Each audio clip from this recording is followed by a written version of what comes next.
की mobile number ये है। कहीं बैठी हैं? आप ही हैं? आप ही हैं? हाथी ले जाओ। स्वास्थ्य ठीक है? आजा, एक बेलपत्र ले जाओ। आजा। गुरुजी, एक लोटे जल का मैं क्या वर्णन करूं? भोले बाबा ने मेरी बिगड़ी बना दी गुरुदेव। मुझे कैंसर था, डॉक्टर के हिसाब से 4th स्टेज का कैंसर। डॉक्टर का ट्रीटमेंट चालू था।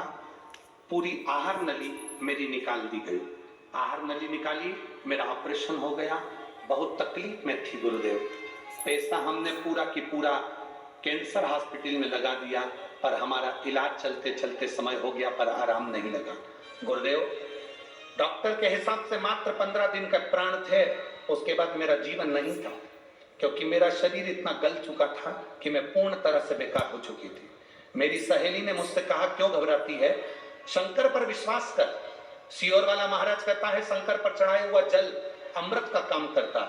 तू एक काम कर, आहार नली निकल गई ना, कोई बात नहीं, शिव जी पे एक लोटा जल चढ़ाना चालू कर। एक बेलपत्री को पीस कर, आहार नली भले चली गई, उसको चाटना प्रारंभ कर।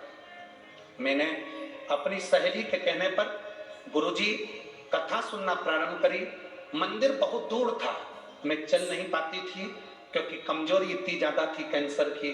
थोड़ी दूर चल कर रुक जाती थी, फिर थोड़ी दूर चलती, फिर रुक जाती, और आखिरी में मैंने शंकर भगवान को जल चढ़ाया। वो जल पीना प्रारंभ करा। थोड़े दिन तक तो मैं मंदिर गई, क्योंकि मेरे शरीर में दम नहीं थी गुरुदेव।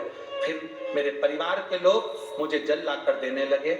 मेरी सहेली मुझे शिव जी का चढ़ा हुआ जल लाकर देने लगी। और बाबा का मैं क्या गुणगान करूं गुरुदेव।